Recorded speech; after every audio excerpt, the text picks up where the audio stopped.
open access for individuals to participate and to build trust in clinical trial process, we are very limited. Pharmacy is a very important team in communication with the community, and we are not only have a PharmD program, we also have a PhD program. With that, we have more outreach to the community.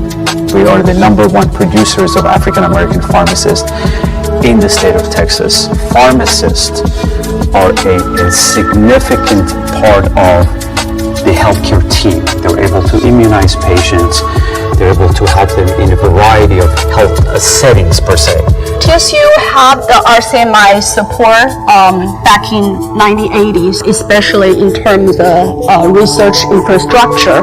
So the students and scientists can conduct most cutting edge research, especially in the area of drug discovery and development. In 2024, the College of Pharmacy and Health Sciences celebrated its existence of over 70 years. We lead a lot of initiatives advancing health equity, training community health workers, providing continuing education for community health workers, as well as for our pharmacy and health administration students. In this initiative, we are going to partner with UTME, Yale University, and Morehouse School of Medicine. We will be able to gain more experience and resources and guidance on how to recruit for clinical trial and how to conduct clinical trials. So this clinical research initiative under the EQB-Med funding mechanism allows us not just to provide opportunities for clinical trial participation for community members, but it creates a platform for us to train the next generation of pharmacists that will be culturally competent, that will have a high level of awareness of engaging with community members to promote the concept of diversity and equal representation in clinical research participation.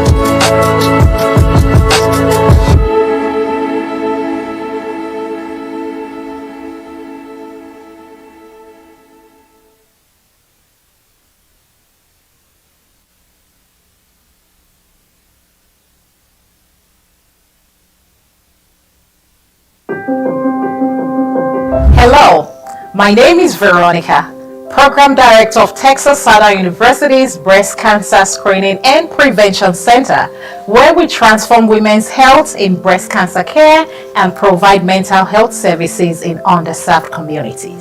In the past 3 years, we have provided mammogram to over 1,400 women. We have reached women in their neighborhoods through mobile mammogram services, Eliminating barriers like transportation costs and access to care. Our holistic approach doesn't just stop at screenings. We provide navigation, care coordination, and treatment assistance, ensuring no woman is left behind. We also provide breast health education in diverse languages, addressing anxiety, concerns, and misconceptions about mammograms.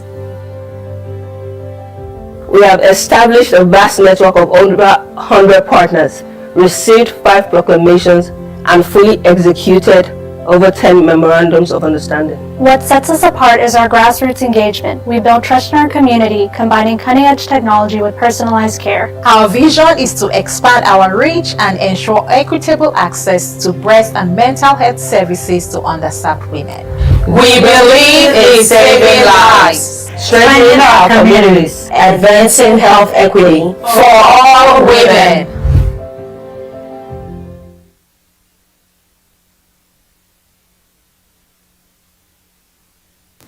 Good morning, everyone. Welcome. I am Virgil Elkins, the project manager for Texas Southern University's Center for Biomedical Minority Health Research, and welcome to the TSU Community Engagement Course Chronic Kidney Disease Seminar, Understanding Causes, Stages, Risk Factors, and Strategies for Prevention and Management. Let's see. Always have fun with this slide here. Texas Southern University's Center for Biomedical and Minority Health Research Community Engagement Corps is funded by the National Institute of Minority Health and Health Disparity Research Center for Minority Institutions program. The CEC works directly with communities to identify and address health-related concerns, and reduce health disparities related to ethnic minorities. We provide health education and partnerships with healthcare systems, federally qualified health centers, community and faith-based organizations. For more information, visit us on social media at CEC Texas Southern U, or give us a call at 713-313-1233, or send us an email at cbmhrcommunity@tsu.edu. Texas Southern University's Center for All right, so we'll get started first with the general announcements. Again, welcome to today's health education seminar. There will be a Q&A session at the end. We'll have the guest speaker, Dr. Droge from Houston Methodist, come up and talk to you guys about chronic kidney disease. Following that, we'll have a panel discussion from real life experiences, people who have experienced chronic kidney disease, to tell you about what they've gone through. Also, for our viewers online, if you have any questions, we have someone monitoring the chat box.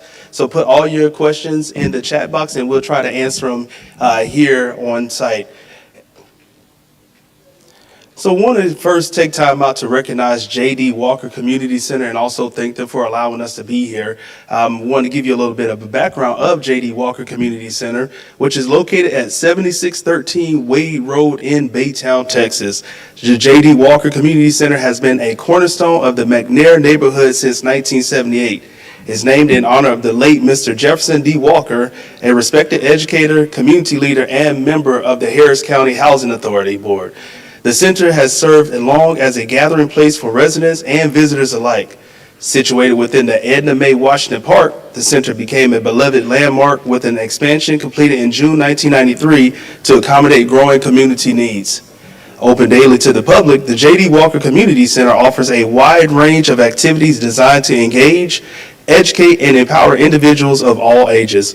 From youth programs to senior activities, our dedicated staff and facilitators work to create a safe, healthy, and fun environment for everyone. Whether you're hosting an event or participating in one of our programs, the J.D. Walker Community Center is a perfect place to connect, learn, and grow within the community. Welcome to the J.D. Walker Community Center. I want to next take the time out to introduce my colleague, Mr. Marky Garza, who will go over Equitable Breakthroughs in Medicine Development Program here at TSU. Mr. Garza.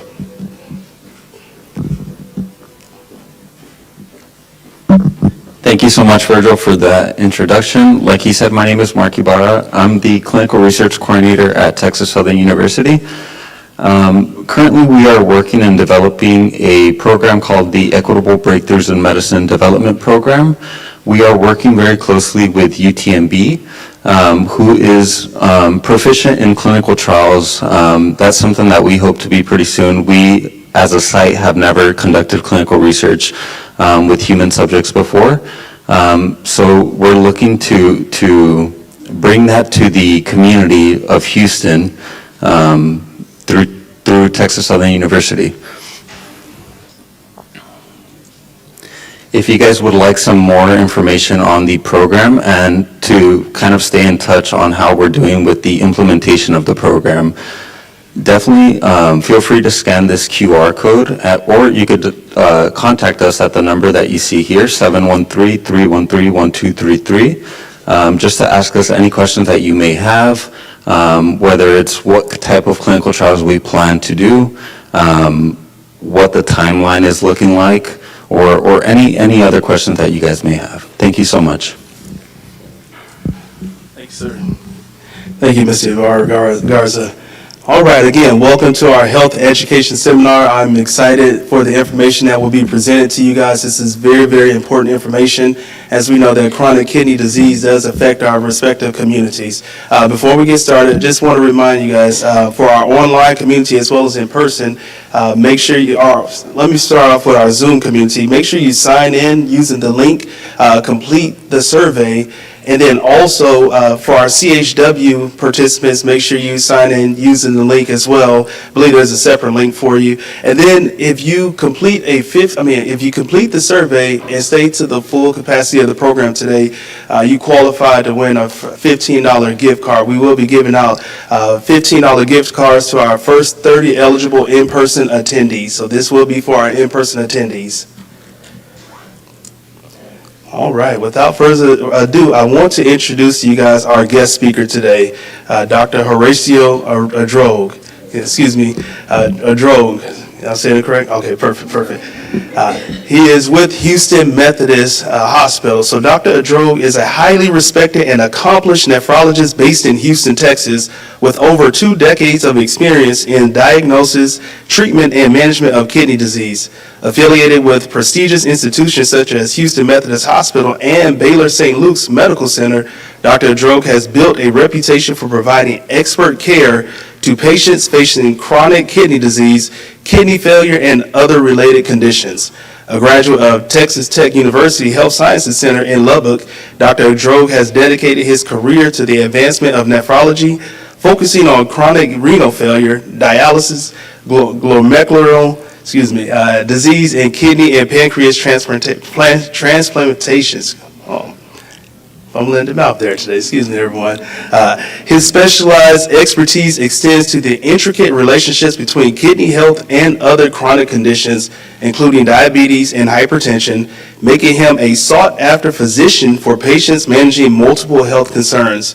Dr. Adrogue's enduring commitment to improving the lives of those affected by kidney disease is evident in his decade-long practice, making him a leading figure in nephrology and in the Houston area and beyond. Without further ado, I present to you Dr. Horacio Adrogue.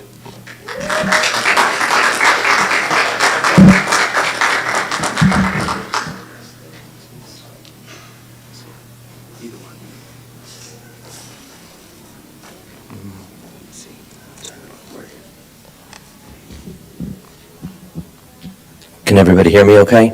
Yes. All right, well, I want to thank TSU for allowing me to come and speak with you guys.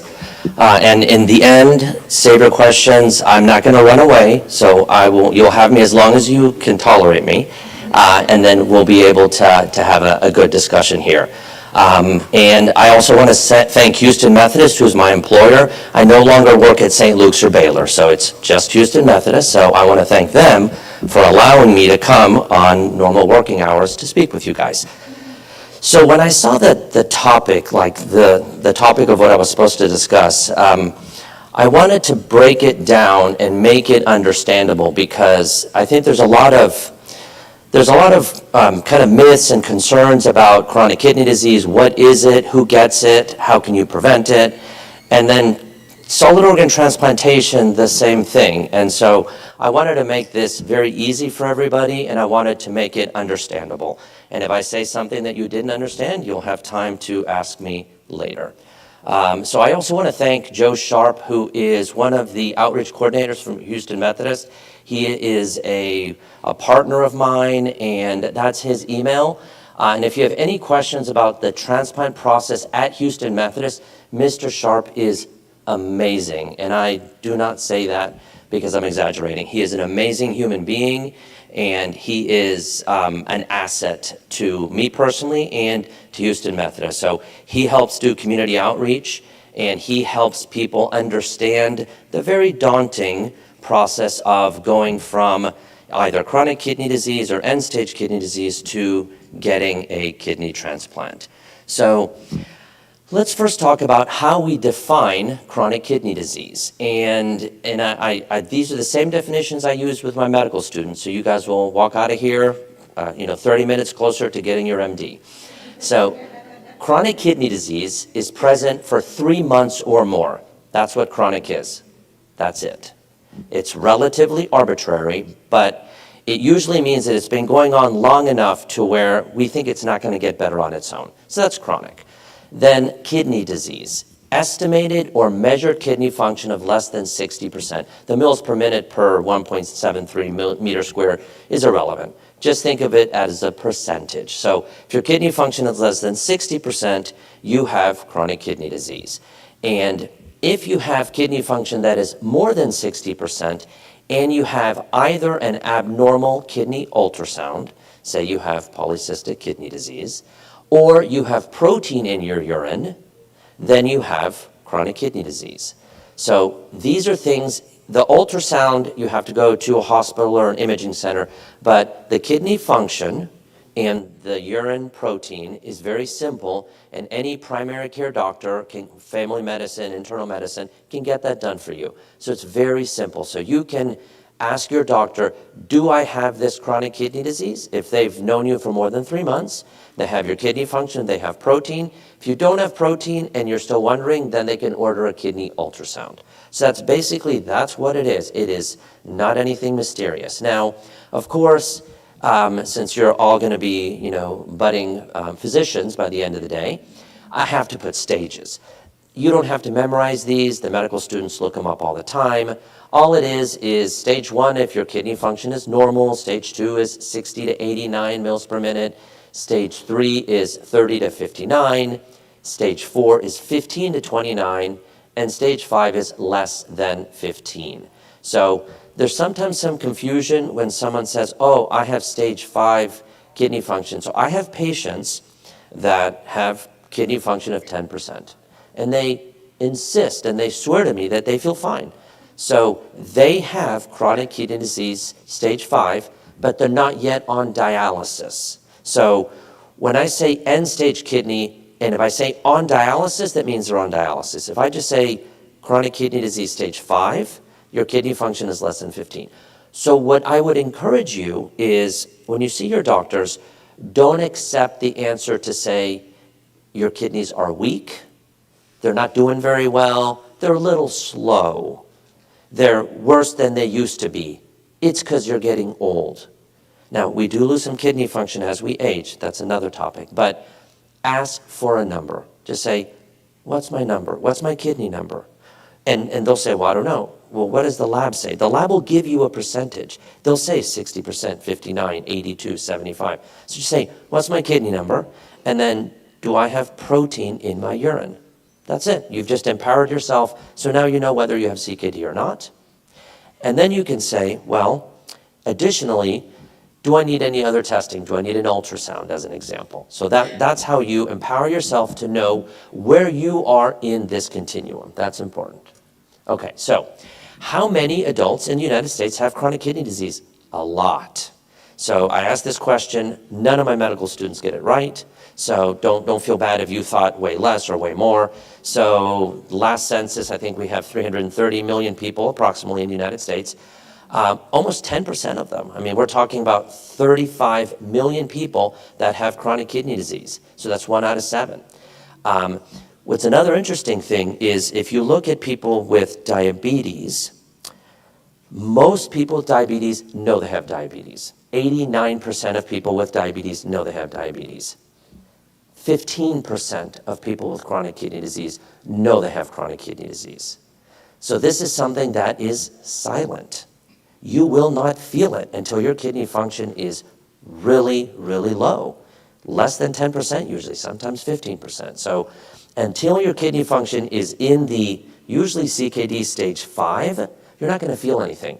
So don't accept from a physician that says, you're doing okay. I'll let you know when it might be time for dialysis.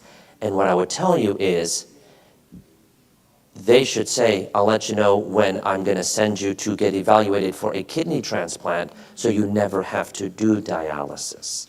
So to me, dialysis is a necessary evil for someone who comes to me too late or does not have a live donor to give them a kidney. So there's so many myths to unpack, but you do not have to do dialysis to earn your right to get a kidney transplant. You have a right as a citizen of the United States, as a Medicare recipient, if any of you guys are on Medicare, or if you have insurance. That's all. You do not need to be on dialysis to earn a kidney transplant. And I would beg you, avoid dialysis as long as you can. If you have to, you do it, but avoid it. You do not have to do it.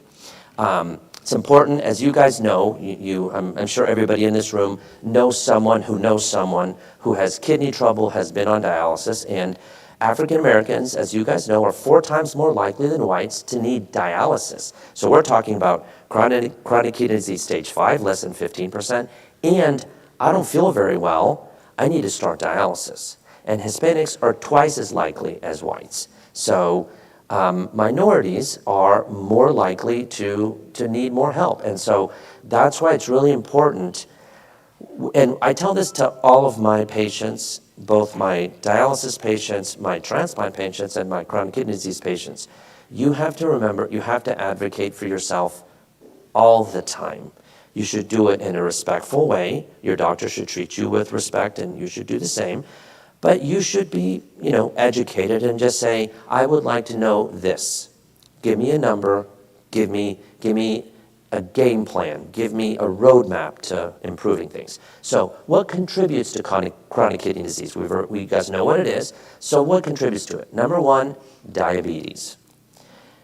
Diabetes is a complicated disease. There's type 1, there's type 2, there's type 1.5. There's diabetes that comes in kids who are younger.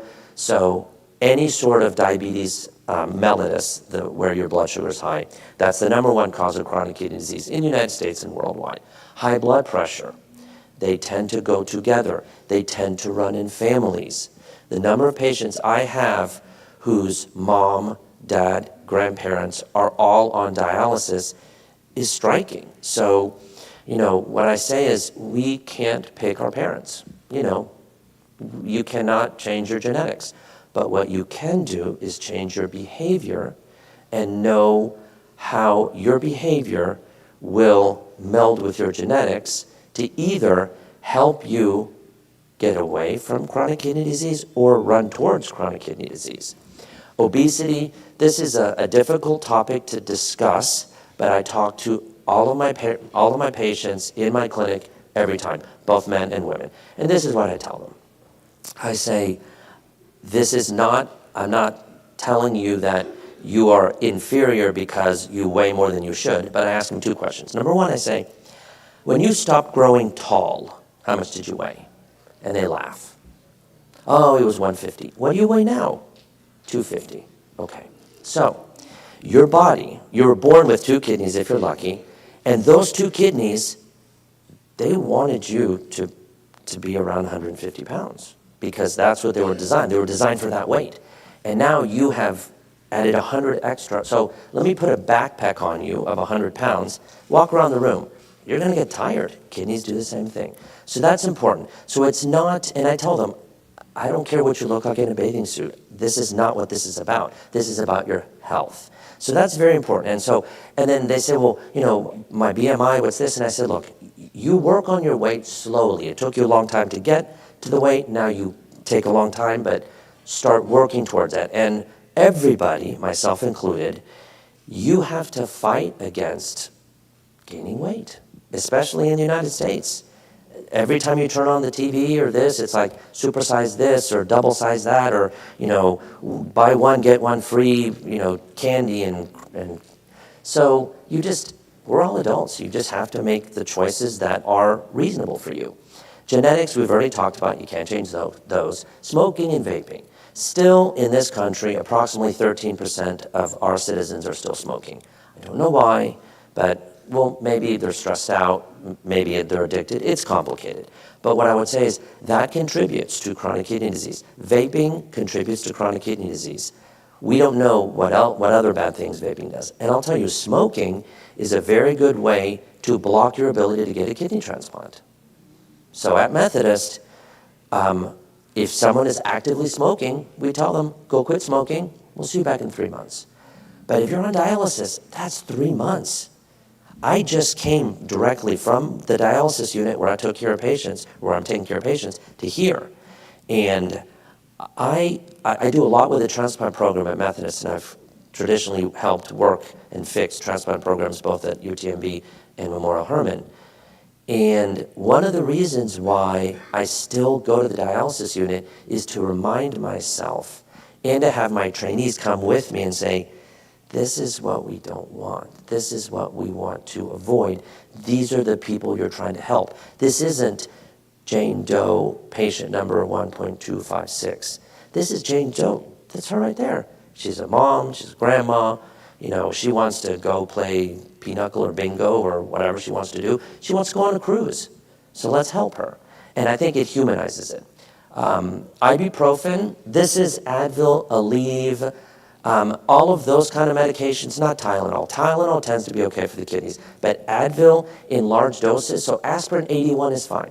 But like if you take 325, if you've had a heart attack, it's probably okay. But if you're taking 325, 2 or 3 of them a day, or if you're taking like the Bufferin packs or anything, you just read the labels. If it has ibuprofen, just say, I need to be careful with this because this is bad for my kidneys. IV contrast, this is something that if you get in a car accident and they need to do a CT scan with IV contrast, okay. But if you have something that you need evaluated, you knowing your kidney number, you can then tell the doctor that's ordering that test with IV contrast to say, just to remind you, my kidney number is this. Am I okay to get contrast?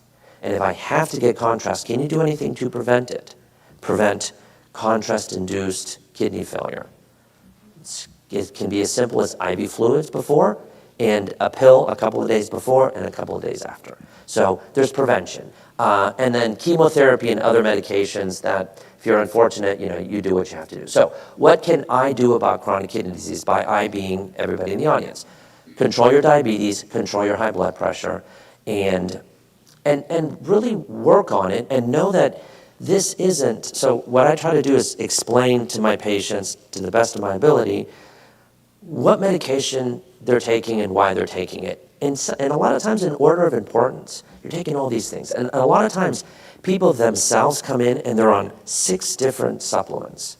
CoQ this, apple cider vinegar, like the list goes on and on and on. And I say, you know what? Why are you taking all these things? Oh, I read on the internet, Twitter told me, YouTube told me. And I said, okay, well, there's no data, there's no evidence that really helps you, but what's happening is you're filling your stomach up with all these other things, and then you may just say, oh, I can't take another pill. I'm so full of apple cider vinegar or whatever. That's an example that everybody talks about. So, and nothing against whoever manufactures it, it's just one example.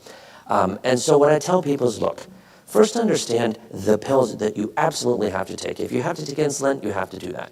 And then everything else, ask yourself 3 times, do I need this? Why do I need this? And if you put it on yourself because your uncle or your aunt or your nephew told you to do it, maybe you don't need it. And I've had people who had liver failure and kidney failure because of these supplements. So they are not benign and they're not inexpensive. They're not free. I think the US, we spend $1.3 billion a year on supplements with unknown benefit. So anyway, okay, lose weight we talked about, or avoid gaining weight. So the youngsters, I tell, well, my son is 22, but other little cousins that he has, and I tell people, look, you know what? You're an adult. I'll just tell you, you better exercise. Why are you eating, that bad food? Why are you drinking that cola with, high fructose corn syrup? Because when you get older, if you come to 20 or 30 or 40 and you have 30 or 40 pounds, now you got to lose it. So anyway, don't smoke, never start, which is even better. Become an organ donor in life or in death. So if you yourself are fortunate that you have health, consider being a live donor if a family member needs an organ, or a deceased donor. And then one thing I'll tell you is if you can, now it's, I'm sure online, you can just click the button, I want to be an organ donor, and you get a little heart on your driver's license, I'm an organ donor. And you make that decision so your family doesn't have to. Don't put that on them. When you pass away, they have to figure out how to bury you, and they have to do this, and they're grieving, and they're shocked. So don't add one more. I've already told my 22-year-old, you don't have to make that decision for me. I've already made the decision. I'm an organ donor. After that, after you donate my organs, we can figure out the details later, I won't be here, so you can figure out the details later. But take away, so this also gives you a sense of empowerment. And don't say, oh, I'm too old, or I'm too this, or I'm too that. There's some part of you, once you die, you don't need any of you, that could help somebody. So let the people whose job it is to decide who should donate and what part of them they can donate, let them decide that. If you want to. Philosophically, if you're against it. And I still have yet to find a religion that really says you cannot donate. And, if I'm wrong about that, someone can correct me. But most religions, I'm Catholic, Catholicism does not say you cannot donate. So if you're Catholic, unless I'm a bad Catholic, I'm going to donate. All right. And I put heaven does not need your organs. So, okay. So this is a little bit about transplant statistics. So we talked about there's about 35,000 people with chronic kidney disease. I'm going to use round numbers. There's approximately 600,000 people on dialysis in the United States. And on the waiting list in the United States, there's about 90,000 people waiting for an organ. So not everybody that's on dialysis is even on the list. So you got to remember, if you're on the list, consider yourself lucky. And so make sure you take it seriously. Keep your appointments. Keep things updated. So that's very, very important. And so there's 90,000 people waiting for an organ. And in the United States, we do about 25,000 kidney transplants per year in all 290 transplant centers throughout the country. 25,000 people get an organ. These are ballpark numbers, 25,000 people. So we're still leaving a lot of people that are waiting on the list, and we're still leaving even more, 5 times more, waiting on dialysis. So it's very important. You have to be proactive about this process. There is a list you have to get on, and one of the many things that have changed, but one of the things important to remember is that now, any time that you've been on dialysis counts towards your waiting time for a transplant. So if you've been on dialysis 5 years, you come and you get evaluated, you went higher on the list because now you have 5 years of waiting under your belt. So that's important. So these are the numbers for a Methodist. We've been doing kidney transplants since for 62 years. We did 738 total transplants, of which 287 were kidneys. So we do a fair number of kidneys. However, if you add the kidney and the pancreas, we did 291 kidneys or kidney pancreases. Our list is about 1,300 people. So it takes 6 years to turn over our list. So you got to remember, we do a lot of transplants at Methodist, but we got a lot of people on our list too. How do you jump this list? Don't even be on this list. You get a live donor transplant. You get somebody. And the other thing is, it's almost never too late to donate your organ. Even if you're older, and say you have your buddy who you're on a sewing team or pinochle or whatever, maybe you play basketball or maybe whatever you do. And you know what? You've been friends for 40 years and your kidneys are fine, their kidneys are not fine, and you want to donate to them, have a conversation. Get evaluated.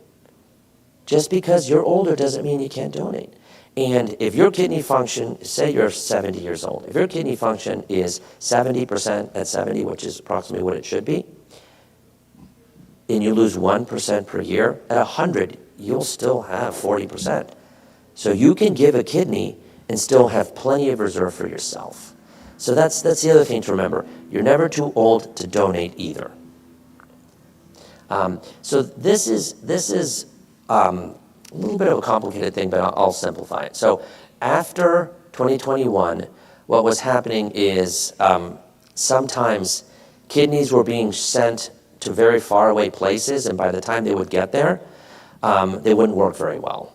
And so what UNOS, which is the governing body that basically distributes the organs, what they said is that we're going to give preferential treatment for people who are transplant centers that are within 250 nautical miles of the donor hospital.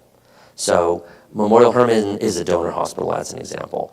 There's big donor hospitals all over the country. So what's going to happen is if your transplant center is close to a donor hospital, you're going to get some kidneys first. And then if your list is exhausted and no one on your list is ready or can get a transplant, then they're going to go out from that 250 miles. So the people that really benefited from this change is if you're right in the middle of the country.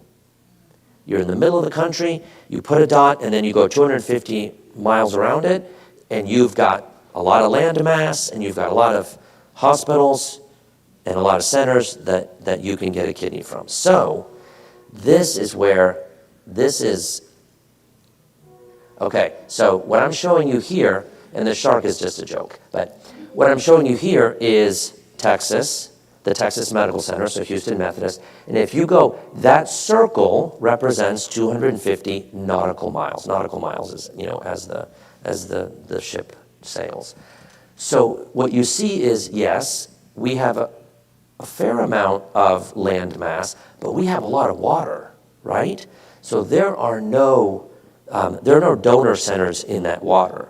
So what you have to remember is this kind of hurt our area. And the politics, I don't know the politics, I wasn't part of this decision, but we're always trying to increase transplants and increase efficiency of transplants. So every few years we come up with different things. So that's important to remember. So you would probably not benefit from listing at multiple hospitals in the same local allocation area. This is because any priority you may get from being at a hospital close to the donor will be much the same around the transplant hospitals that are local to each other.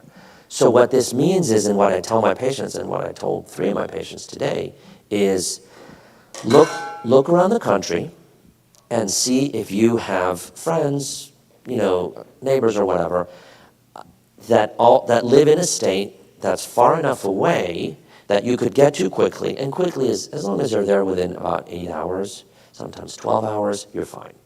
So you can almost do this anywhere in the country. Maybe if you live on one coast and the other, it might be difficult. And you can just go and say, okay, let's pick Utah as an example.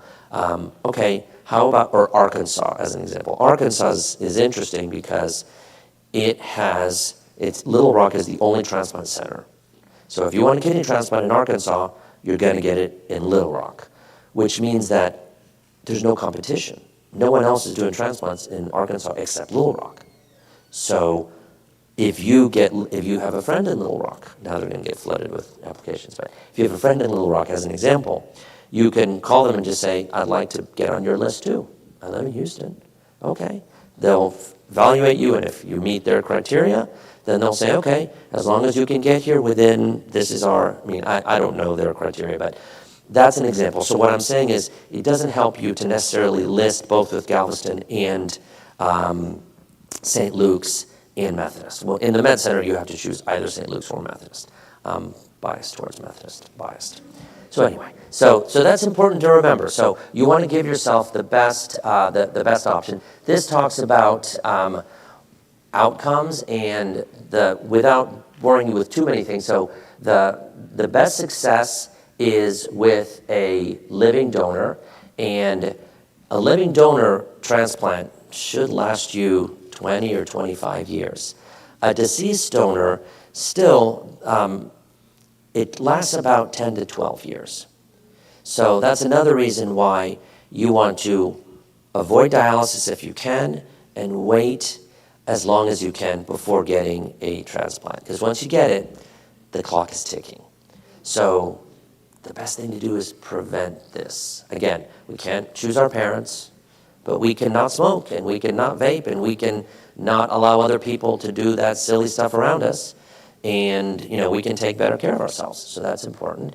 And then survival outcome, this is the same thing. So at 5 years, a deceased donor transplant, about 73% of them will still be going. At 5 years, almost 85% of the living donor transplant will be going. The reason if you may hear, the half-life of a deceased donor kidney transplant is about 10 years. All that means is at 10 years, what they're telling you is about half of the people's kidney will still work, and about the other half will not work. So this again underscores the importance of living donation if you can do it, and if not, deceased donation as an option, as the second alternative. Okay, so any healthy adult can be a living donor. It's important to remember that. You can be non-related, you can be related, or you can be altruistic. The most important thing is that the donor has to be an adult, And bare minimum is 18. Most places prefer a little older, 21, because your brain develops around 21. The ladies' brain develops around 21. The men, we develop around 25. That's actually like a number. I'm not just making it up. So anyway, so you guys are a little quicker than us.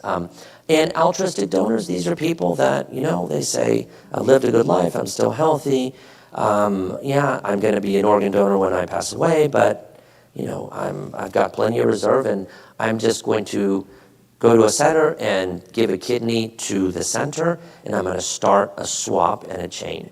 And that's another thing, without going to too many details.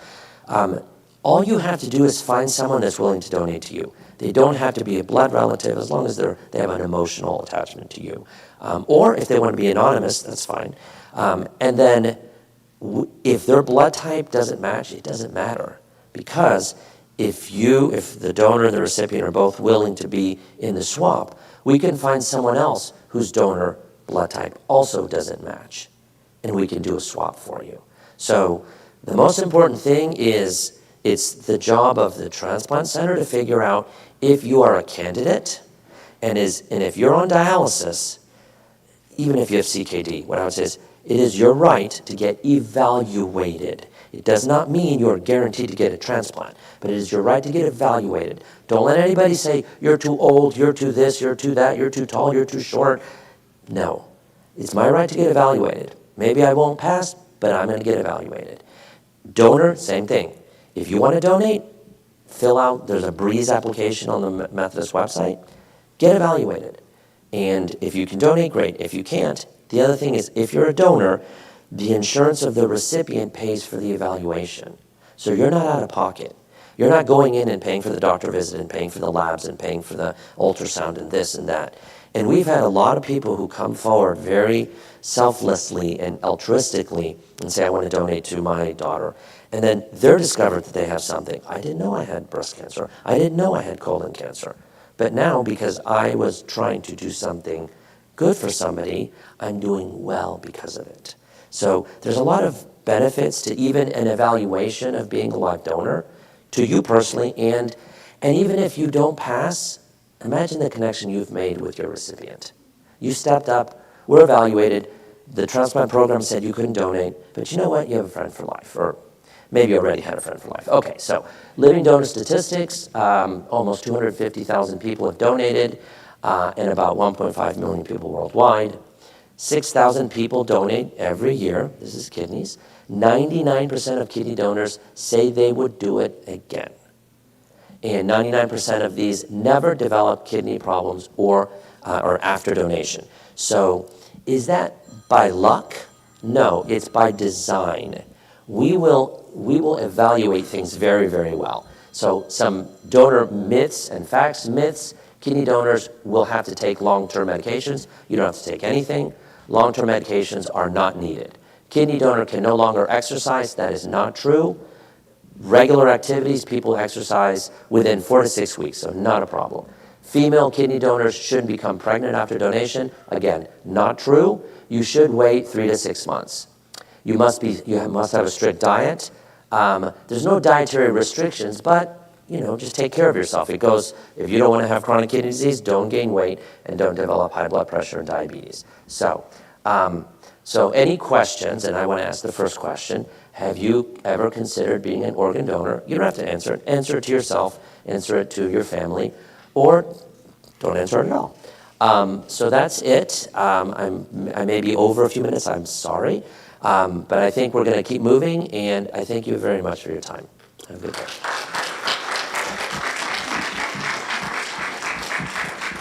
Actually, Dr. Droke, we have a couple of questions. Yeah. Actually, first I want to see, do we have any questions in the audience? Any questions? No, we have a couple of questions online. Yes, let me just grab some. Question? Okay, got it. If you don't sign up, to be a donor, you Hold on, let's put it on the microphone because we're recording so everybody can hear. Thank you so much. sign up to be a donor if they still take organs without one signing up for it. So if I'm When you're like deceased. No, ma'am. So if you do not consent to be an organ donor in the United States, there is not presumed consent. So if you die in Spain, even if you're a U.S. citizen, and someone doesn't say she didn't want to donate or you're not there to, they will take your organs because that is a presumed consent country. But the United States, no. You have to be an organ donor. It has to be on your driver's license. You have to have a little heart. And if you don't consent, it would be assault to take your organs. So no, ma'am. If one of your family members agrees on it, can that happen? So yes, that is correct. So if your surrogate, who you said, this is my medical power of attorney, and they said, yes, she wanted to donate, then absolutely, yes. Yes, ma'am, thank you.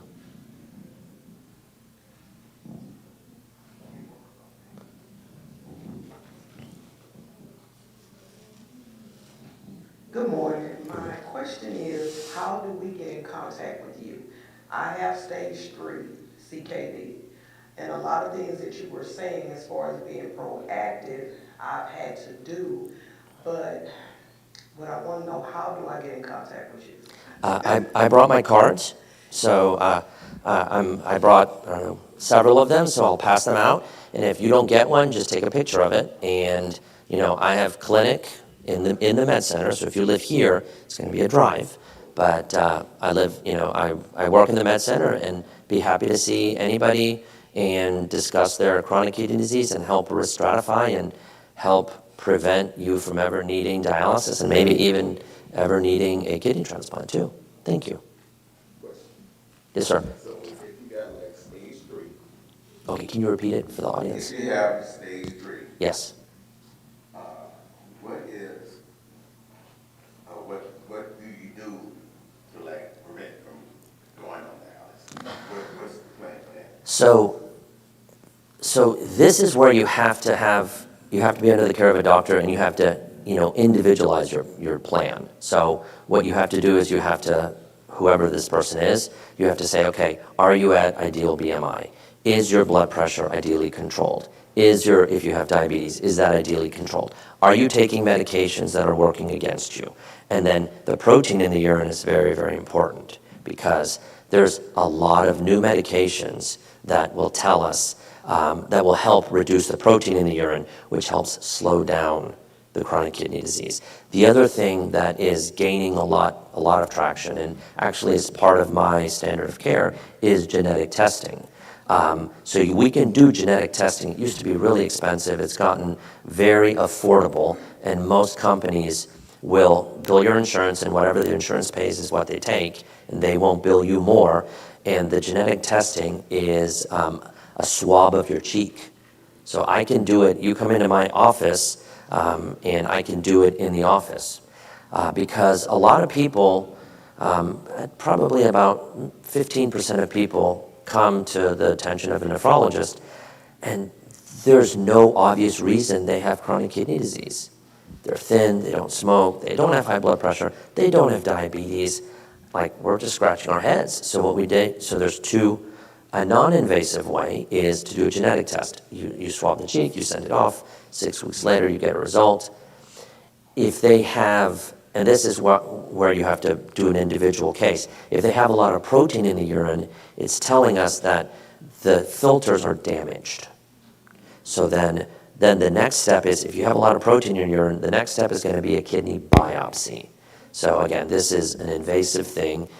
This is an individualized thing, and you have to be off of aspirin, and there's a lot. So there you have to be under the care. So I can't give a generic thing other than what I've said. Do everything that I've said, and you're already well on your way to taking care of yourself. I think a lot of doctors, because we feel we can't tell people what to do. I'm not telling anybody what to do. I'm just telling you what will help your kidneys. You can do it, you can not do it. Weight loss, smoking cessation, don't vape. Just because you have a little bit of knee pain, take some Tylenol. If that doesn't help, then get rehab. And if that doesn't help, figure out why you have knee pain instead of keep taking medications.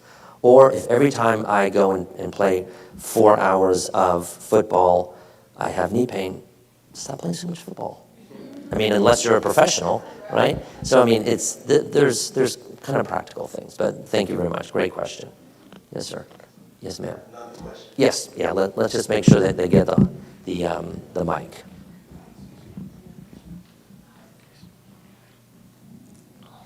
Hi, good morning. I'm Joanna Dominguez. Is there a special diet that someone should follow after being diagnosed with chronic kidney disease? So that's a great question, and that is a whole other talk, and that's a whole other, no, it is, and that's a whole other group. There's specialists, there's renal dietitians whose job it is to help you through this. And actually, the National Kidney Foundation's website, NKF is over there, the National Kidney Foundation website is awesome, nkf.org. I don't think you've changed it. So that's awesome. You go there, and once you've asked your doctor, what's my stage of chronic kidney disease, then you go in there, and then it'll say recommendations by stage. You go in there, and then at the bottom, you have to hunt a little bit. There are renal dietitians. So you can, contact a renal dietitian and just say, I have this stage of chronic kidney disease, what should I be doing? And they help you. It's a really long topic, and you have to see what they're eating, you have to do a food diary, so it's not something I can answer in 2 seconds. But I can give you the information to go to the National Kidney Foundation website, nkf.org, and look in there. There's so much information.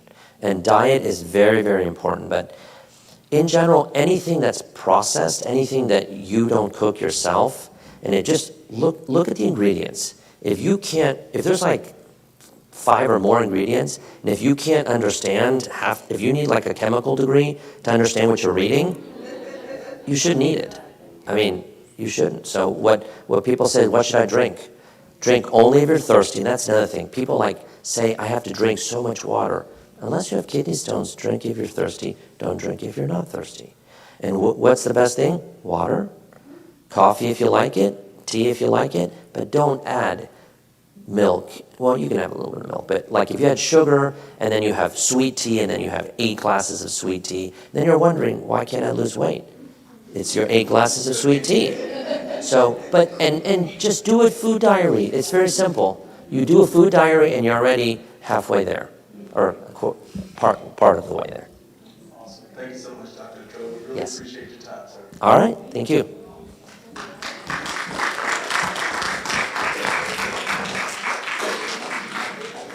Who's talking next? Who do I give this to?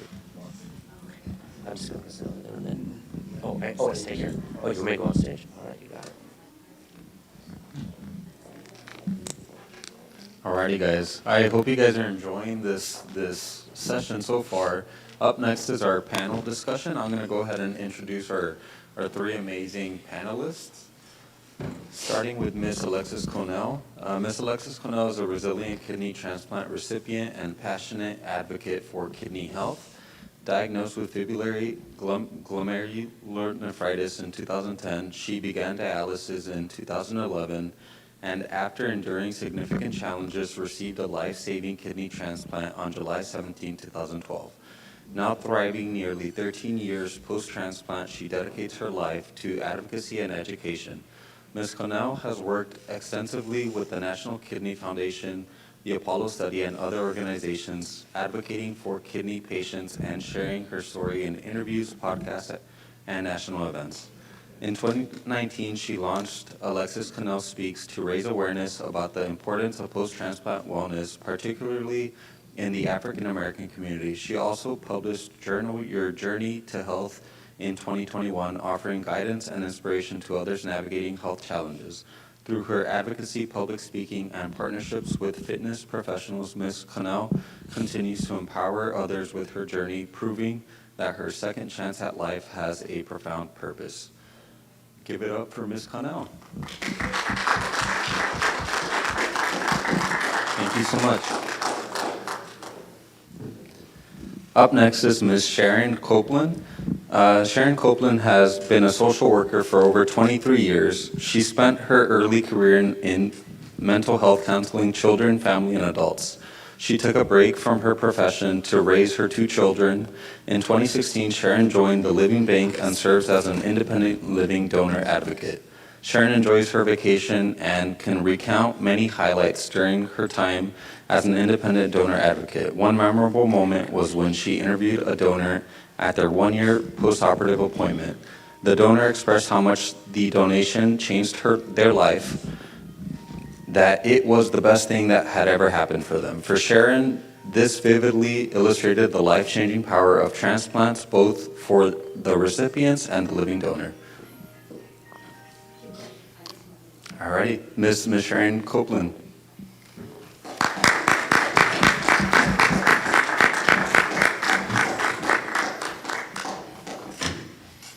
And last but definitely not least, Mr. Virgil Elkins. Virgil Elkins, a proud military brat from Tampa, Florida, began his health journey at the age of 12, unaware that a routine sports physical would uncover a life-altering condition. Diagnosed with FSGS, a rare kidney disorder, Virgil faced a series of medical challenges, including multiple biopsies, medications, and ultimately dialysis. At 22, while a college student, he found himself in a hospital room grappling with depression after learning that he would need surgery and immediate dialysis. Despite the overwhelming obstacles, Virgil adapted to his new reality, receiving 2 kidney transplants. Unfortunately, his first transplant failed due to the BK virus, and the second was rejected after 2.5 years. His journey took another drastic turn when he suffered a life-threatening surgery complication requiring a blood transfusion after losing 3 to 4 pints of blood. Now, 12 years into dialysis and still awaiting a transplant due to high PRA levels, Virgil continues to inspire those around him. His resilience shines through his active community service, fraternity involvement, and hope for the future, particularly as he looks forward to marrying his fiancée. Virgil's story is one of strength, perseverance, and the relentless pursuit of life. No matter the challenges, he quotes, "God did not wake me up to give up."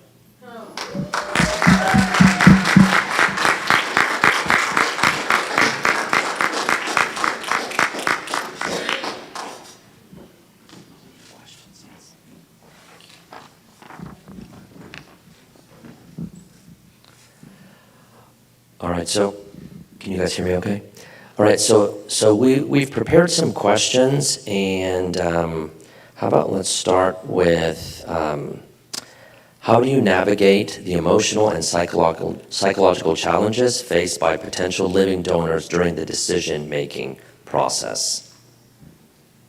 So, I primarily work with the donors. I work with potential donors that are interested in possibly donating, and as you know, it's a tough decision. It can be. It can be a scary decision. Some donors know right away they want to do that. Others, they need to have a little time to think about it. So I really listen to them. I also validate their concerns if they have any, and I also encourage them to take time to really think about anything they could be struggling with for those who may have a harder time making that decision. And that seems to help. I think they usually come to that realization at some point during the process too. Thank you very much. For Mr. Elkins, how was receiving a kidney transplant change your perspective on life and your relationship with others? That's a good question. So really, it changed my perspective and really understanding my health, knowing that I wasn't immune to, any type of illnesses and things of that nature, knowing that it's important to visit the doctors when they're talking to you initially, because there's a warning somewhere, there's a warning. And when they're talking to you about preventive measures and care, to really take heed to it. And so now I'm sharing it with my friends, my family members. I'm proactive versus reactive. That's the biggest thing. I'm researching medications. I'm on Dr. Google all the time, and I shouldn't use it, but Dr. Google helps me ask questions and helps me build relationships with my doctor. And then I've developed this mindset that states that if the doctor sees that I care, maybe they'll care as well and be a little bit more transparent in my care as well as aggressive with my care as well. Thank you. For Ms. Cannell, what was the most difficult part of your CKD journey, dialysis, and how have you found strength to continue? The most difficult part was I feel like I was in denial initially. I actually felt like I was listening to you and you were kind of telling my story, especially at the end. It was found by accident. I had some protein in my urine. But I stayed in denial pretty much the entire time, and it wasn't until I was told I may have to go on dialysis, and I was still kind of in denial. My nephrologist was giving me my options, and I ended up what they call crashing into dialysis, where I passed out. I had to go to the hospital. They ended up keeping me, and I had to go on dialysis right away. So I ended up having to do peritoneal dialysis, which was what my doctor recommended. It ended up being the best for me. But it was a very difficult process. It was a lot to learn. But I had a great support system, so that really helped me a lot. So if you have a great support system, that really can help you get through a lot of the challenges that you deal with, the changes in your body, different things like that. It's a lot to deal with, but you just have to stay positive about it. Thank you very much. Okay, so I'll take one of the questions. We'll do a round robin. So what barriers do you see in encouraging individuals to become living donors, and how can we address these barriers on a systematic level? So I think the first thing is that you have to start at the micro level. You have to start at the family unit level. And it starts with the person who has chronic kidney disease and then eventually ends up needing a kidney transplant. They first and foremost have to be open to the idea of a living donor. A lot of times what I find is the patients themselves are the biggest barrier, and it takes a while to figure that out. So I always start with that. I say, are you open to getting a living donor if your family members are? And usually it's like, no, I don't think so. I haven't thought about it. So then, I see my patients every 3 months or so. I say, I would encourage you to talk to them, but we'll have this discussion again. And then eventually, once you kind of win them over, or if they come with a family member, you can, with their permission, you can talk to their family member and say, this is coming, and if you guys have possible people that will donate a kidney, you really should be proactive about this. So I think the first thing is the patient in front of me, or if you are the patient yourself, you need to be okay with someone that you love, a family member or a friend, to donate a kidney. That's one big barrier.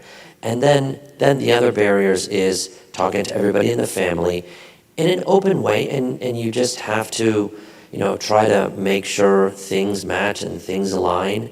At Methodist, I think, I don't know, it was like 2 or 3 years ago, we did one of the oldest donor and recipient pair. I don't remember their exact ages, but they were in their high 70s. I think the recipient was 79, the donor was 84. And they were exactly what I was describing. They were neighbors for a long time, and then the older neighbor who was healthy noticed that he wasn't seeing his younger neighbor, and then they talked, and she said, yeah, I've been going to dialysis. And he said, well, why didn't you tell me anything? Again, the patient themselves thought, well, I've lived a good life. I'm not going to bother anybody. And then the donor said, well, look, I'm not going to live forever either. And if I can get you off dialysis and we can continue to hang out for the next 5 years, you're doing me a favor, I'm doing you a favor. It's a win-win. So I think that's everything in life, especially in medicine, is about communication and is about establishing trust.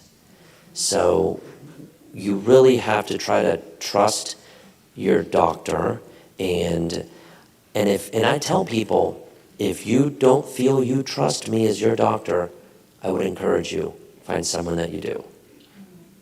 That's okay. There's only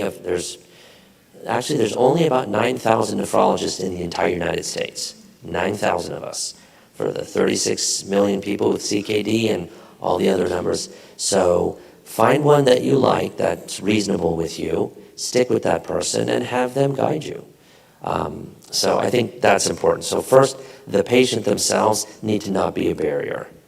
And then their family needs to get involved, and then from there, and the process of getting a transplant is complicated and is long. So I tell people, this is a marathon, it's not a sprint. And all the things we tell you, take notes. Because the coordinators, they'll call you to kind of help nudge you, but at the end of the day, you're the one that needs to schedule your dental appointment. You have to set up your colonoscopy. You have to go see the gynecologist. You have to go see the doctor, the cardiologist who needs to clear you, because otherwise you won't get a transplant. So the patient themselves has to be the captain of the ship, and everybody else. And if the patient can't be the captain, then a loved one can be the co-captain or whatever. But that's the important thing. So I think those are barriers. And I would be very interested, whether it's now or from the audience, what barriers do you guys see in your community?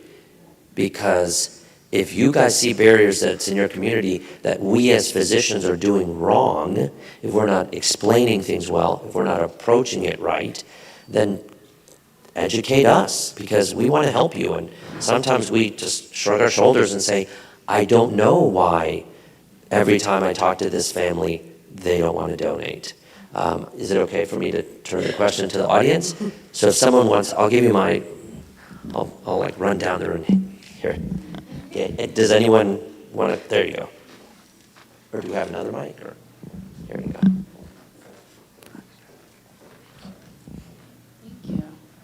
I hope I'm understanding your question right, but I think of areas, especially like in the Hispanic community, the Latino community, immigrant community, they just see it as a taboo to, to be a person that donates part of your living body, something to somebody else. They just think like maybe you're gonna get sick afterwards, or something that's gonna happen to you, some health issues are gonna happen to you. They just don't see it as a good thing for the person that's gonna donate. And that's something that we need to like educate our community on that and let them know, hey, this is right, this is gonna help you, this is gonna help everybody. And I just think that that's something that we need to speak about more, especially in our community. Anyone else have insight or want to share? Everybody's kind of shy. Yes, sir. So, for instance, if you have to go on dialysis, what's the life expectancy of a person that goes on dialysis? So the mortality rate can be up to 20% per year. It's not necessarily cumulative. It doesn't mean that in 5 years you're going to pass away, but any given year, you have about a 20% chance of dying if you're on dialysis. Whether you have an infection from a catheter, or from a fistula, or you have a procedure that doesn't go well, or you have a reaction, or your blood pressure drops too much, or you have a heart attack. So yeah, the mortality rate of being on dialysis is similar to some cancers. No, because I see more people are on dialysis than actually waiting to get the actual transplant. You're right. So. And part of that is because people think that I'm on dialysis, someone will tell me what to do. Someone will come here and tell me, hey, get on the list. Or sometimes they come to Methodist and they say, they come to Methodist and they say, they have one visit with me, again, marathon, not a sprint, and they go, so I'm on the list now? No, we just had a 30-minute conversation. You're not on the list now. This is the beginning. This is the first of many steps. And then sometimes people they say, well, this is not worth it. I don't want to do it. It's not worth my time. Okay, then you're going to live much less. So if you look at the numbers, if you're young, if you're in your 30s and you're on dialysis versus getting a kidney transplant, you could add 20 or 25 years to your life. If you're older, say you're over 70, you might add 5 years to your life. But 5 years, how many birthdays is that? How many, cups of coffee with your best friend? How many trips to the beach or wherever? So it all depends. So very, very importantly, this is not a passive process. You have to own this. You have to own it. I own my own care. I own my own life. I get up at 5, I go running, and I do what I have to do. I get showered, I work, I come home. So you have to own it. It's your life. There are 8 billion people on the planet now. So you have to say, hey, I'm one of those people, and what do I do next? Okay, I'm doing this. Okay, who do I talk to? I tell people, if you haven't heard from your coordinator in a week, call them. Hey, haven't heard from you. What's my next step? Oh, I'm very glad you called. Did you get the I didn't get the email. Did you get that? I didn't get that either. Okay? You need to see the dentist, or just say, what's my list? You need to see the dentist, you need a mammogram, you need a colonoscopy, you need this, you need that. So that's what you need to do. You need to be proactive. So, and to the answer about taboo, all of this is really based on fear, I think. And, taboo, like someone says, oh, we just don't do that. Who's we? Who's they? Oh, they told me. Who's they? Am I they? Are you they? Who's they? So you just need to specify, and you need to know your audience. Oh, in our family, we just don't donate. So you would prefer to have your mom or your brother on dialysis just because you don't do that? That's your personal decision.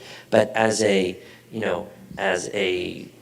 group of people, as Hispanics or African Americans, forgive me, but I have to push back on that, and I have to say, that's not, because the people that are suffering are the same people that are in your family. I'm not saying you have to be a live donor for someone you don't know. I don't know that person. Maybe they're not a good person. Why should I give them? But my brother, he's a good person. My mom, she's a good person. My dad, my uncle, my niece, my nephew. So at some point, again, I always start at the sand level. The little sand is the person. And then, the universe is so much bigger. But we're the little grains of sand. And so you're that person, then you need to talk to the grains of sand around you. Hey guys, I need help. Oh, it's taboo. Why is it taboo? Oh, I don't know. Joe told me. Let's go talk to Joe. Hey Joe, why is it taboo? Oh, I don't know. Mary told me. Mary, why is it taboo? And now you've talked to 8 people, all of whom are telling you it's taboo, but based on nothing. Based on this is what we do. Now, so I would say if someone has a deep religious thing but it's not Catholic, you cannot be Catholic and say you're not allowed to donate. That's not true. So you can't say, well, Jesus didn't want me to donate. No, I think he probably would. He died for us, so I don't know. Anyway, so my point is, if you guys push back, first, the patient themselves needs to be okay with it. And then everybody around them. And then you guys start pushing back on your loved ones and say, why is it that we don't donate? Why is it that we are not in clinical trials?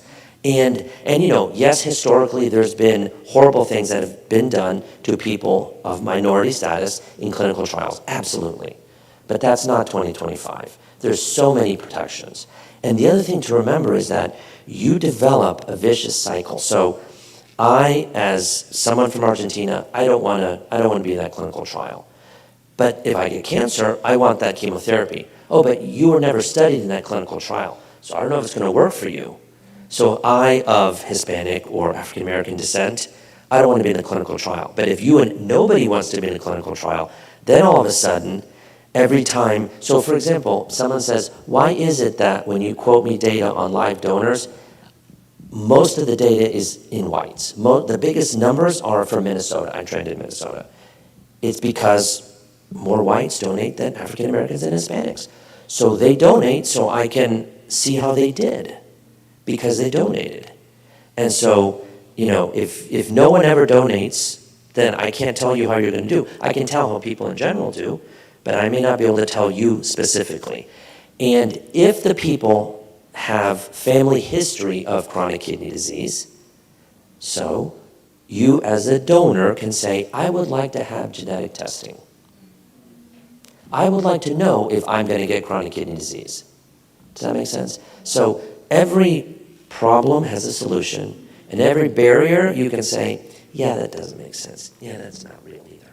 So that's what you have to do. But you guys, you have to advocate for yourself. I advocate for my patients, but I'm one person. I can only advocate for so many people, and every individual has to advocate for themselves. Yes, ma'am. Okay, so I'm going to speak from two perspectives. One, as a Black woman in the community, and the other as a clinical research coordinator at Houston Methodist that talks to patients about this all the time. So first, I want to say that dialysis in our community feels familiar. It's something that people, they're like, oh yeah, my uncle's on dialysis, my aunt's on dialysis. That's something that they're used to hearing. But when it comes to transplant, having a major surgery, those sorts of things, it's like, I don't want to go under the knife. I don't want to, like, they're going to put me to sleep. What if I don't wake up? Like things like that. So I think that contributes to the number of people who are okay with dialysis versus transplant.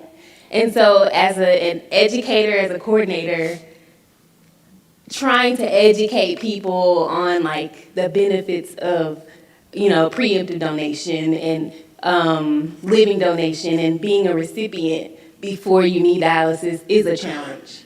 So the other side of things, as a person who speaks to people with CKD risk factors who may not know, it's one of those things where it's like, you mentioned denial.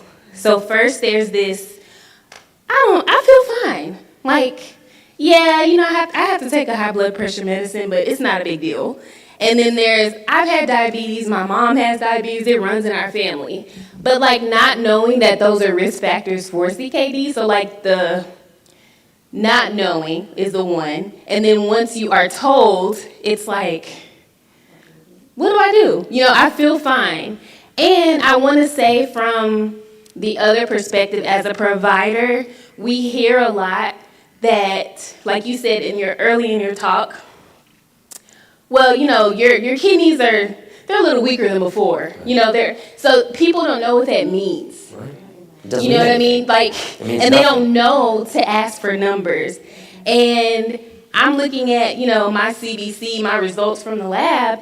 I'm looking at my GFR because I know that. But that's not something people draw attention to, or your provider does, unless it gets bad and you don't have time to fix it. So I think I just want to highlight that part of your talk to say, when you go to the doctor and you have your blood work done, ask about it. Don't wait for them to say, this is a problem. Ask them how your kidneys are. How are my kidneys doing? Can you give me a number? What does that mean? Don't be afraid to ask what something means, because sometimes you go in there, it's 5 minutes. You don't have time to get it all out. And if you're not a person who can speak and remember, write it down. Go with your list of questions. Ask, I have questions, I'm concerned, I'm feeling this way. I have this strange itching all the time. That's a symptom. You may not even know it. So just feel empowered to own your health, like you said, and make sure that you are the person who is in charge of your body, because you have that right. No, thank you very much. No, that's good. Thank you. My question is about the beer part. Is it bad for you to drink beer before you find out that you have kidney problems, or is it bad to drink beer when you have kidney problems? Okay, so beer is essentially alcohol and water. So beer in and of itself is not harmful to the kidneys in moderation. Okay. The reason I'm asking the question is because when my nephew passed away with heart problems, and he had donated the parts on the back of his driver's license. Yes, ma'am. And both his kidneys were used, and he would drink at least 5 beers a day. So beer, alcohol is damaging to the liver, not the kidneys. They used his liver They used his kidneys, they used his lungs, just about his eyes. I mean, we got all kinds of thank yous from people Yeah. all over the world. I mean, I'll tell you, maybe he drank a little too much, but you know, at the end of his life, he made an altruistic decision. So what I would do is remember him as a kind human being who liked to drink a little too much. Okay. But you know what? But that's why I was yeah. asking, because I knew he loved his beer. That's so. What I'll tell you is, and you know, and beer is it's alcohol, and it's also calories. So you start doing a food diary, and I don't drink, so I don't know. Say it's 100 calories per beer, maybe, I don't know, but it's 500 calories if you drink 5 a day. You know, and then you eat this and you eat that. So it's calories and it's alcohol. So it's bad for the liver, not bad for the kidneys, but, you know, more than 1 or 2 drinks a week, I think, it's probably not healthy. Oh. If you want to drink every day, that's between you and your body. But and also, you know, if you drink too much, sometimes you make bad decisions. And if you drive, then, you know, then you hurt other people. So that's not right. But thank you for sharing it. You know, you can, when you pray and talk to him, thank him. Okay. I just want to make one quick comment. I really appreciate all the fact that you said dialysis feels familiar. I would also say, you know what? And you said another interesting thing. You said, I don't want to go under the knife. Now, if you're on dialysis, you should have, if you're saying, I'm not going to get a transplant because I'm not going to go under the knife. I'm going to be on dialysis the rest of my life, however short and unpleasant that is. You're going to get a fistula. So you're going to go under the knife. They're going to have to open up your arm, connect your artery and your vein. So you're going under the knife. So you may not recover from that. So why not skip the dialysis part altogether if you can? Start with the younger generations. Prevent. If you know your genetics, if you don't know genetics, go to your doctor and say, hey, you know what? If you have chronic kidney disease, I'd like to know why I have it. Oh, we don't do that here. Fine, okay, I'll give you my card. Come see me. We'll do a genetic test, and I'll tell you, you have nothing or you have something. Then you can go back to your kids and your grandkids and say, hey, guys, we have this in the family, whether we like it or not. So you know what? You guys take yours. Oh, I'm 22, I'm bulletproof. Well, none of us are bulletproof at any age. So it's important for them to know. And again, it's about education. And then you can, what I would say is, I would hope that by the time I pass away, which I'm hoping will be over 100, we can start saying that people shouldn't be familiar with needing dialysis anymore. You should be familiar with healthy diet, familiar with not eating. And the stuff that we eat that's bad for us is really expensive. You know, even though they sometimes make it on sale because it's like, you know, a bottle of pop or whatever. But so just make better choices, and make better choices in front of your kids and your grandkids, and tell them, no, you know what, we're not going to do that. We're going to do this instead. And just because you've had generations of people on dialysis does not mean you should accept that the future generations should also be on dialysis. I would say you and the future generations should not think it's taboo to donate, because it's not taboo. Anyway, do we want to do some other questions, or are there other questions from the audience? Yeah, okay. Yeah.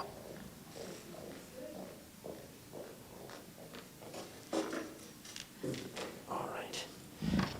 Let's see, how about, okay, so how do you balance your daily life, work, and relationships while managing the demands of a dialysis schedule? Who would like to take that?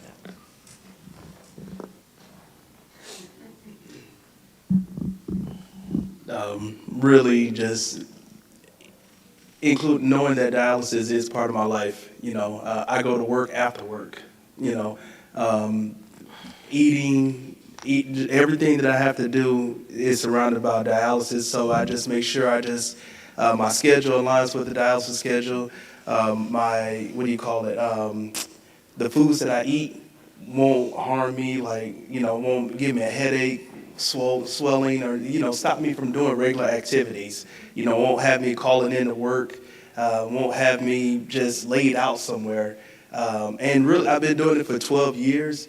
And so I've learned really just how to just enjoy life around it. It's almost, I hate to say it, but it's almost like I'm a little homeboy.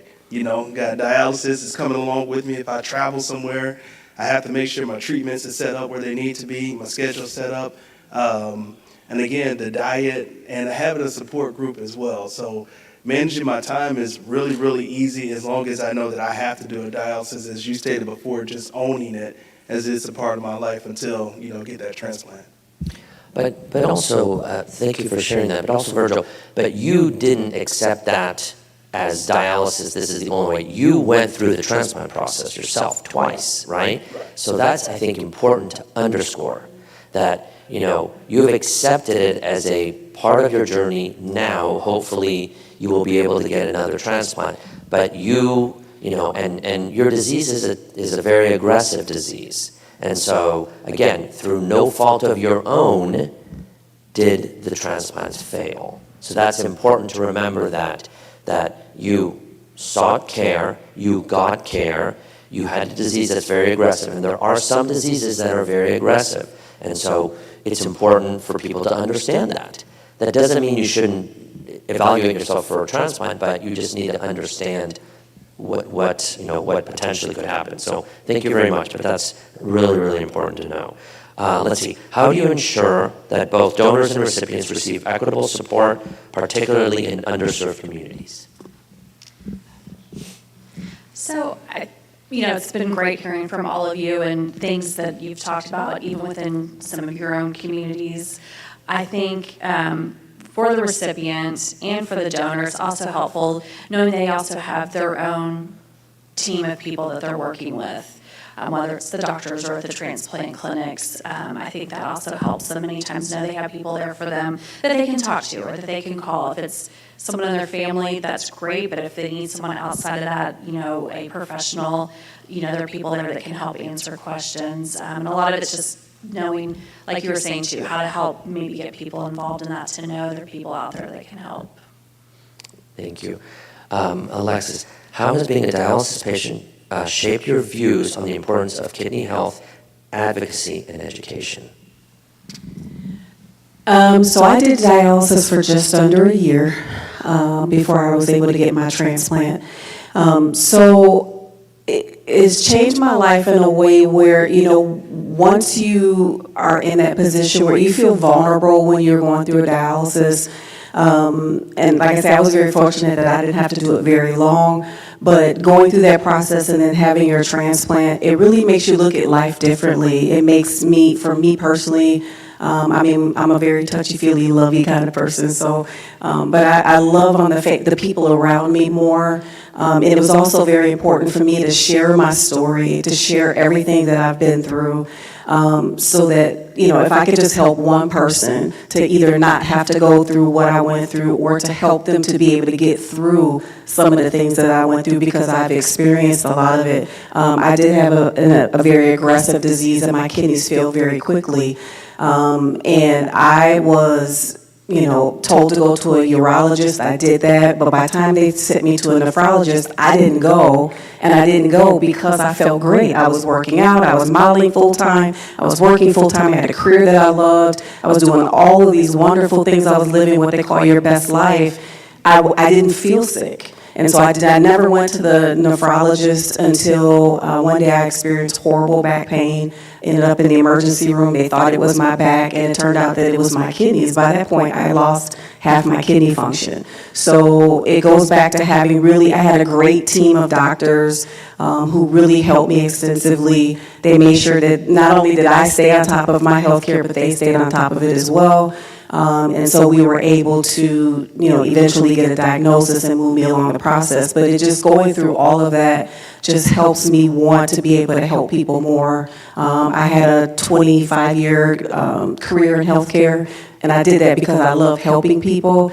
And I just continue that on in a different light by, going out and speaking and sharing and, being a resource for other people, for writing the book, the books that I write. So it just helps me to make sure that I'm a better person and take care of myself so that I'm in a great position to be able to help others. And then, Virgil, what challenges did you face during the post-transplant recovery period, and what support systems helped you the most? Challenges would really be mental depression, being young and not being able to participate in activities, athletic competitions as my friends, engaging in activities that they would, or just being free to travel.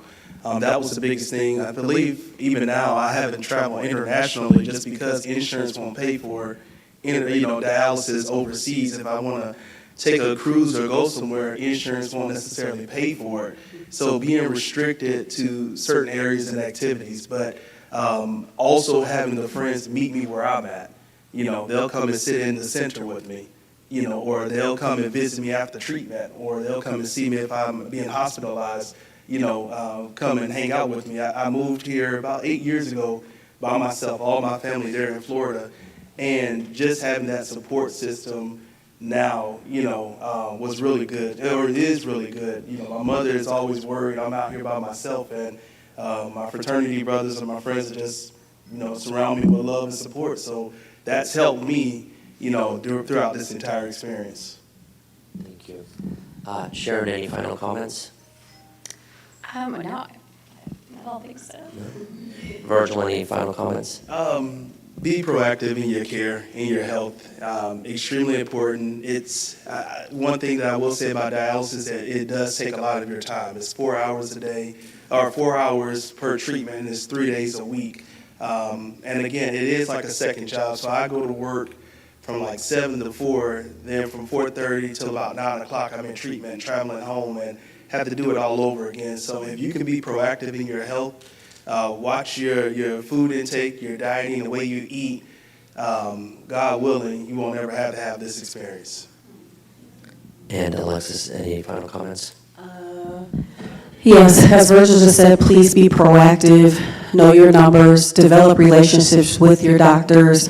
They're there to help you. If you've been through the transplant process and you have a coordinator, develop relationships with them. I know for me, I call my transplant coordinator all the time, especially when you see stuff on social media and it's like, oh, I think I want to try that. And then I'll send it to her and say, hey, is this okay? She'll say yes or no. So just develop those relationships, stay active. I do meal prep. I try not to eat fast food at all. I try not to eat processed foods. I am a foodie. I do like to go out to restaurants. Be careful how your food is prepared. Make sure that your foods are cooked very well. But just be proactive and try to stay on top of your health. That's extremely important. No one knows your body the way that you do, and listen to your body.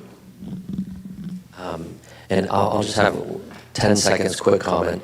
As part of being proactive and taking care of yourself, come to see your doctor face to face. I know COVID moved us towards AI-driven, you can see people virtually, but I'll tell you, it's difficult as a doctor to take care of somebody that you see once every 3 or 6 months. You only see them on the computer screen.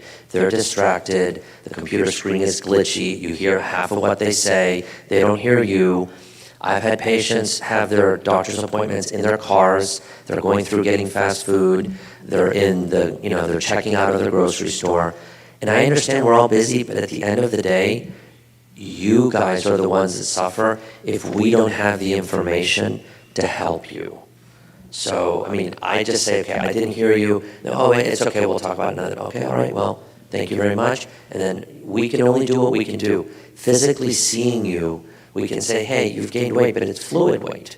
We need to adjust your meds. Hey, something's wrong. Or hey, you kind of smell like smoke. Well, my cousin, he keeps... Well, that's not good. Tell your cousin to come talk to me. So there's a lot of things that we can detect physically seeing you. And, AI is revolutionizing medicine in a good way, doing genetic testing, making things more efficient. And I think we need to embrace it. But we also don't want to take the human out of medicine And if you guys, as the patients, take yourself out of that equation and you're just a screen, it does make it more challenging for doctors. It's not impossible, but it's harder. And at the end of the day, we're all being asked to see more and more patients quicker. And so if I see you, I can connect with you very quickly. If I spend 2 or 3 times the amount of time trying to struggle with the AV, and I don't really feel I connected with you, you also won't feel you connected with me. And then you may not come back the next time.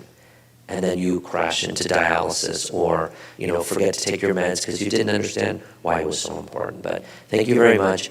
Please be an organ donor. Thank you.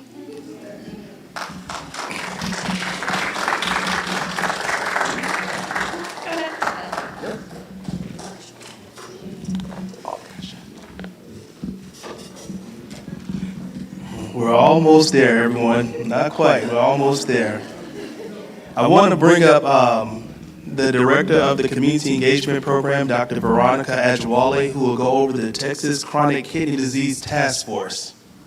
Thank you very much, Virgil. Please help me to appreciate our very speaker and the panelists. That was such an amazing session. A lot of knowledge, a lot of heartfelt information. And to you all, the audience, wow, a lot of curiosity in this room. Please give yourself a round of applause, guys. This is very, very amazing. Thank you. I'll be really brief, just want to share 1 or 2 information regarding what we are also doing on the side of research, right? Dr. Adrogwe shared a lot of information regarding, the data, so I'm going to skip that part, but the question is from a research standpoint, what are we doing to advance health regarding chronic kidney disease? So this information, saying that here in Texas, we already know the numbers, but what then are we doing? I have the privilege to work alongside my partner and my friend, Amy Waterman from Houston Methodist Hospital. She's not able to join us here today, but she has representative from our lab. We have Imori and Myra, both of them are in the audience. Amy and myself have the privilege to lead an NIH-funded grant under MIED, where we are looking at complications regarding chronic kidney disease. During the course of today's conversation, I had a lot of curiosity in the room. Dr. Adrogwe stirred us up, right, to ask questions. What we will be doing as part of the community engagement for this project is for us to have focus group sessions. Right, Dr. Adrogwe asked us, right, okay, what are those barriers to transplant? What are those barriers to, awareness about chronic kidney diseases? What are the fears? What are the concerns that we have? So you guys already signed in, when you came. We are in the process of receiving IRB approval. Once we have our IRB approval, right, Maury? We're working on that. Once we have our IRB approval, we will be conducting focus group sessions. And we would like you guys to please be a part of that session. Because as part of this session, we'll be asking specific questions. We want to know why. How can we address the fear? How can we address the concern? What language do you want us to use? How can we bridge the barrier? I'm a pharmacist by training. So how can we bridge the barrier regarding medications in chronic kidney disease, pre-transplant, post-transplant, and everything in between? So please stay in touch with us. More information will be coming regarding this particular project. Thank you very much. I will turn it back to you, Virgil. And please help me to appreciate Virgil. Virgil is our project manager, and with all this history that he shared, me being his direct supervisor, Virgil has done amazing. Work ethics on point, and I'm very grateful for you, Virgil. Thank you very much.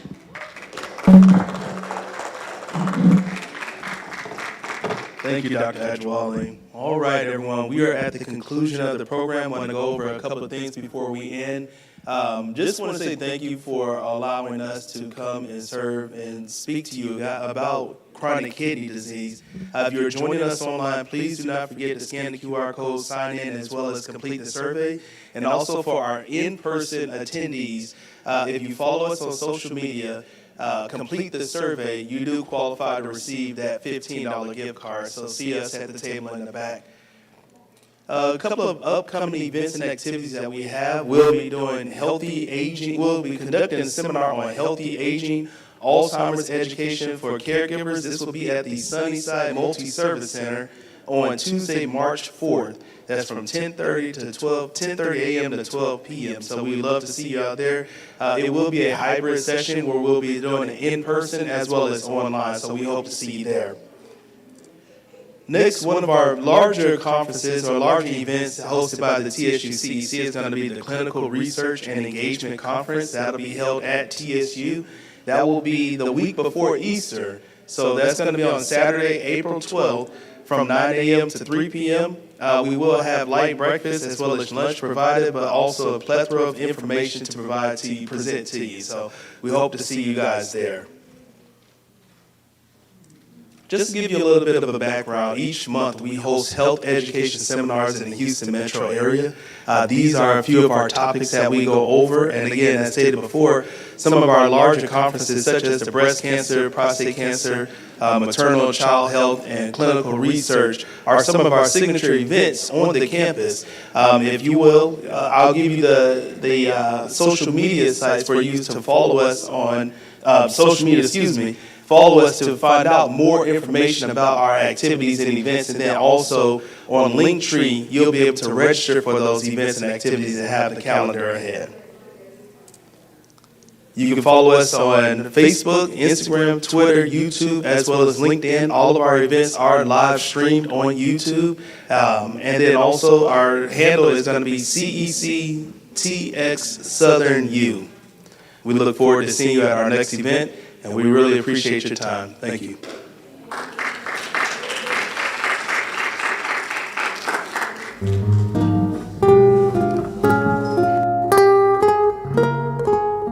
Hello again. My name is Veronica Ajewale. I want to say a big thank you to each and every one of you for joining us for today's program. I am very certain that you have received a lot of great information that you will put to practice as we all grow together to become a healthier community. Thank you to our speaker and our panelists. Thank you for sharing today's content with us. Thank you to our locations. Thank you to our interns, our volunteers, to our sponsors and our funders. Thank you also to the staff of our program, the faculty, and the leadership of Texas Southern University for supporting us in making today's program a success. Most importantly, I want to say thank you to each and every of you, the community members. We appreciate your support. We do not want today's program to end just with today's event. We want you to continue to collaborate with us and engage with us. Our social media platforms are located at CECTX Southern U. On those platforms, you will find engaging information from today's program and all the other programs that we have going on in the Community Engagement Corps. So we implore you to continue to stay connected with us, engage with us as we move forward together in building a healthy and a wealthy community. Thank you for joining us, and we look forward to connecting soon. Bye.